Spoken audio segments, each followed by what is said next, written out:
வஞ்சிரம் தவா ஃப்ரை எப்படி பண்ணதை பார்ப்போம். இதுக்கு தேவையான பொருள் வந்து ஒரு 3/4 கிலோ வஞ்சிரம் நல்லா தண்ணியில் 2-3 தடவை வாஷ் பண்ணி உப்பு கொஞ்சம் மஞ்சள் போட்டு நல்லா அலசி எடுத்துருங்க. அது கொஞ்சம் இந்த மாதிரி ஸ்ட்ரெயினரில் போட்டு வச்சிங்கன்னா தண்ணியெல்லாம் வடிகட்டிடும். இதுக்கு மசாலா அரைக்கிறதுக்கு தேவையான பொருள் மஞ்சள், இது வீட்டு மிளகாத்தூள், இது மிளகு, உப்பு, மீன் மசாலா நல்லா பிடிக்கிறது பைண்டிங்க ஒரு 2 டீஸ்பூனு அரிசி மாவு எடுத்துக்கோங்க. ஒரு 25 சின்ன வெங்காயம், ஒரு 15 பூண்டு பல், கொஞ்சமாக புளி கரைசல், இதெல்லாம் வச்சு வஞ்சரம் தவா ஃப்ரை எப்படி பண்ணுறதை பார்ப்போம்.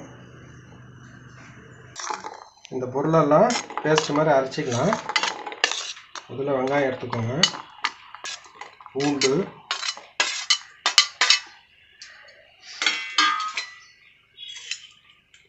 தேவையான அளவு உப்பு எடுத்துக்கோங்க, ஒரு டீஸ்பூனு மிளகு,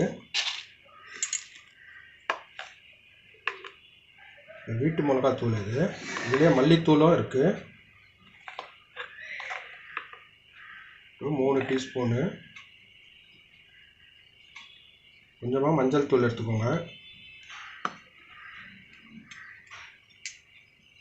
புளி கரைசல் கொஞ்சமாக ஊற்றி பேஸ்ட் மாதிரி அரைச்சிப்போம்.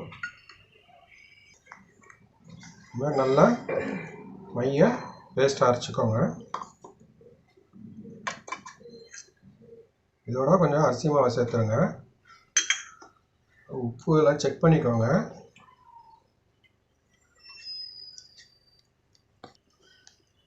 ஒரு ஸ்லைஸாக எடுத்து மசாலா தடவி வச்சுருவோம்.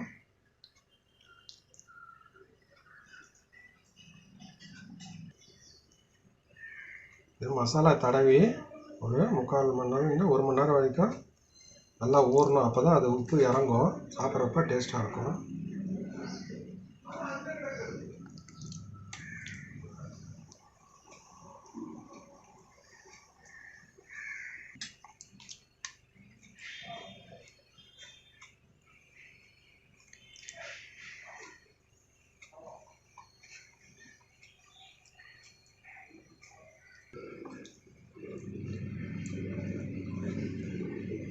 இந்த மசாலா தடவி ஒரு 2 மணி நேரத்தில் ஃப்ரை பண்ணுற மாதிரி இருந்தால் ஃப்ரிட்ஜில் வைக்க வேண்டாம், வெளியிலே வைங்க. ஃப்ரிட்ஜில் வைக்கிறப்ப ரொம்ப சில்லுன்னு ஆகிடும். அப்புறமா வேக வைக்கிறப்ப உள்ளெல்லாம் கொஞ்சம் சரியாக வேகாது. இது வெளியிலேயே மேரினேட் பண்ணு.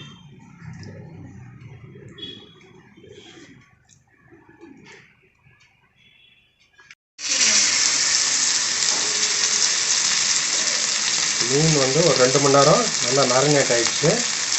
ஒரு தவாவில் கொஞ்சமாக எண்ணெய் எடுத்து அதில் வறுத்துடலாம்.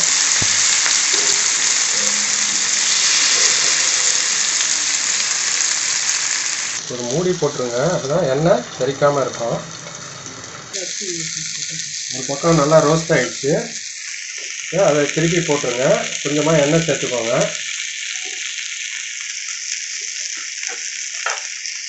மறுபடியும் மூடி வச்சுக்கோங்க. நல்லா ஃப்ரை ஆகிடுச்சு. எடுத்து நம்ம சர்வ் பண்ணிடலாம். ஒரு பக்கமும் ஒரு 3லேருந்து 4 நிமிஷம் ஆச்சு.